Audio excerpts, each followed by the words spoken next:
তো এখন আমাদের জন্য প্রতিটা ক্ষেত্রে যথেষ্ট আল্লাহ, যে প্রসঙ্গে বলছিলাম যে বিয়ের ক্ষেত্রে মূল দেখার বিষয় তো দিনদারি। আল্লাহ নবী বলেন যে নারীকে বিয়ে করা হয় সাধারণত 4 জিনিস দেখে। তুনকাহুল মারআতু লিআরবাইন, 1 নম্বরে লিমালিহা, পয়সা দেখে, ওয়ালি জামালিহা, রূপ দেখে। বলবেন হুজুর রূপের কথা 2 নম্বরে কেন, পয়সার কথা 1 নম্বরে কেন? এটা আপনাদের ভালো জানা আছে। যদি এমন হয় পয়সা নাই, পয়সা আছে তবে রূপ নাই, কিন্তু ওরে বিয়ে করলে আমেরিকার সিটিজেনশিপ পাওয়া যাবে, লন্ডনে গিয়ে সেটেল হওয়া যাবে, মোটামুটি একটা সিস্টেম করা যাবে। দেখবেন রূপ কেমন এদিকে তাকাবেই না, পয়সার দিকেই নজর দেবে। নবী বলেন নারীকে বিয়ে করা হয় 4 জিনিস দেখে। 1 নম্বরে তার সম্পদ, 2 নম্বরে তার রূপ, 3 নম্বরে তার বংশ, আর 4 নম্বরে তার দিন। 4 জিনিস দেখে মানুষ বিয়ে করে। নবী বলে নাই যে 4টা দেখে বিয়ে করো। অনেকে আবার ভুলভাল ব্যাখ্যা করে যে মাইয়া খুঁজলে 4টা একসঙ্গে দেখে নিও, পয়সা আছে কিনা, রূপ আছে কিনা, সঙ্গে দিনদারিও আছে কিনা, আর বংশীয় মর্যাদাও আছে কিনা। বাহ, তাইলে তো সবাই পয়সাওয়ালা বিল গেটস খুঁজতে হবে আর দিনদার নায়িকা খুঁজতে হবে, না হলে তো এগুলো মিলবে না। কিন্তু আল্লাহ নবী এটা বলেন নাই। আল্লাহ নবী বলেছেন মানুষ বিয়ে করে 4 জিনিস দেখে। ফাসফার বিদাতি দিন। অনেক মুরব্বী কষ্ট পাচ্ছে, বাড়ির পথে ছুটতে শুরু করেছে যে বিয়ের সবক তো জুয়ানদের জন্য, আমাদের জন্য কি আছে? কি মুরব্বী কেমন হচ্ছে না বিষয়টা? বাস্তবে যে আলোচনাটা হচ্ছে সকলের জন্যই প্রযোজ্য। তবে হয়তো কেউ চিন্তা করছে যে জুয়ানরাই হুজুর খালি খোরাক দিবে, আমাদের জন্য হয়তো কিছু নাই। কেমন ধারণা করছেন নাকি আপনারা? প্রত্যেকের জন্য আছে। আর বিয়ে আপনি না করলে আপনার বাচ্চারা করাবেন না? বিয়ে করানোর সময় নবীর হাদিস স্মরণে রাখা লাগবে না? লাগবে। সমাজে কি চলে বিষয় না, আল্লাহ নবী কি বলেছেন এটা বিষয়। নবী বললেন দিনদার দেখে বিয়ে দাও, তাহলে এতেই তুমি কামিয়াব হবে। ফাসফার বিদাতিদ দিন তারিবাত ইয়াদাকা। তাহলে মুখ দিয়ে সারা জীবন বলল আল্লাহ খাওয়ায়, তো বিয়ে করার সময় ইয়াকিন রাখতে পারলো না যে এই দিনদারের কাছে বিয়ে দেই, রিজিকের মালিক তো আল্লাহ, আল্লাহ কাউরে না খাওয়ায় রাখবে না। জন্ম হয়েছে পরে, রিজিকের ফয়সালা হয়েছে আগে। ওয়া মা মিন দাব্বাতিন ফিল আরদি ইল্লা আলাল্লাহি রিজকুহা। যে আল্লাহ তিমি মাছে না খেয়ে রাখেন না, যে আল্লাহ হাতিকে না খেয়ে রাখেন না, সে আল্লাহ একটা মানুষ যার পেটে জায়গার কতটুকু রে ভাই, আধা কেজি খাবারও তো অনেক সময় একসাথে ধরে না, তো এই মানুষটাকে না খেয়ে রাখবেন, এটা জিন্দগি তো সম্ভব না।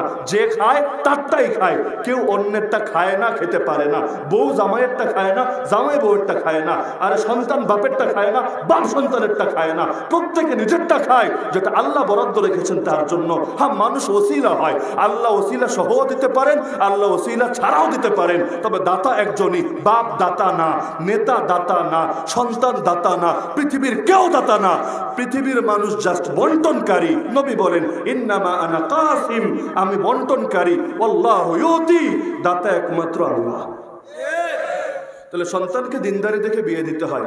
আল্লাহর কোরআন বলছে ইয়াকুনু ফুকারা, যদি তারা দরিদ্র হয় চিন্তার কারণ নাই, ইউগনিহিমুল্লাহু মিন ফাদলি, আল্লাহ নিজ অনুগ্রহে তাদেরকে সচ্ছল বানিয়ে দিবেন। বড়লোক বানাবেন বলেন নাই, সচ্ছল বানিয়ে দিবেন। সচ্ছল হওয়া ভিন্ন জিনিস আর কোটিপতি হওয়া ভিন্ন জিনিস। সচ্ছল মানে মানুষের কাছে চেয়ে খাওয়া লাগে না, সচ্ছল মানে আল্লাহ ছাড়া কারো সামনে নিজেকে নত করা লাগে না। এটা হলে আলহামদুলিল্লাহ। তো নবী বললেন, কোরআন বলছে যে যদি তারা দরিদ্র হয় সচ্ছল বানাবেন কে? আচ্ছা, নবী তার কন্যা ফাতেমা রাদিয়াল্লাহু আনহাকে যখন বিয়ে দিলেন শেরে খোদা আলী রাদিয়াল্লাহু আনহুর কাছে, তিনি কি তখন রাজনৈতিক নেতা ছিলেন? আচ্ছা, তিনি কি তখন কোটিপতি পয়সাওয়ালা ছিলেন? তিনি কি তখন বড় ব্যবসায়ী বা সরকারি চাকরিজীবী ছিলেন? কিছুই তো না।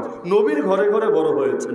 বাবা যদিও আবু তালেব, আব্দুল্লাহ না, চাচা তো ভাই, কিন্তু নবীর ঘরে ঘরে নবীর কাছে কাছেই বড় হয়েছেন, নবীর খেদমত করেছেন এবং বালকদের মধ্যে সবার আগে কালেমা পড়ে ইসলাম গ্রহণ করেছেন। এই আলী রাদিয়াল্লাহু আনহু যখন বিয়ে করবেন কিছুই তো নাই বলতে গেলে, আল্লাহর নবী উল্টা তারে হাদিয়া দিলেন। যৌতুক না, যৌতুক ভিন্ন জিনিস, হাদিয়া ভিন্ন জিনিস। অনেকে আবার বলে হুজুর চায়া নাই, খুশি হয়ে দিয়েছে। খুশি হয়ে দেওয়া আবার 2 রকম। এক হলো মুখ দিয়া বলে নাই, তবে সমাজের মধ্যে এমনই চলে।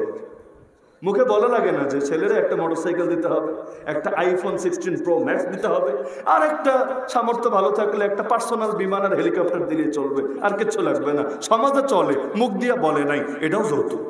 মুখ দিয়া বললেও যা, সমাজে চললেও তা। আল মারুফ কাল মাশরুফ, এটা ফতোয়ার মূলনীতি।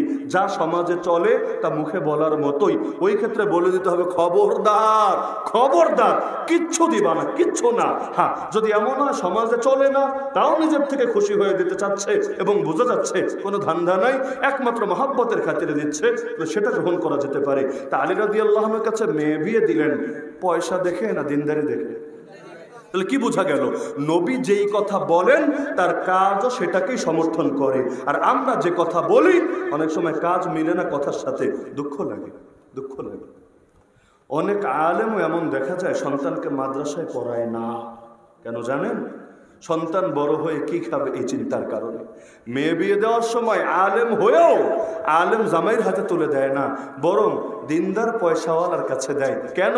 আরে আলেম আমার মেয়ের কি দিতে পারবে, কসমেটিক্সের টাকাই তো হবে না তার ইনকাম দিয়ে। কথা আর কাজে মিলল না, উল্টা হলো। আরে বলেন না, মিলল না উল্টা হলো? তার মানে অনেক সময় আমাদের জাহের আর বাতেন মিলে না, মুখে যেটা থাকে সেটা দিলের সাথে মিলে না। এবার আসি আমার মূল উদাহরণে। আগেরগুলো বলতে হয় পরেরটা যাতে একটু হজম শক্তি বাড়ে, এজন্য। এগুলো আমার মূল কথা না, আর এই বিষয়ে আমি সচরাচর বয়ান করিও না।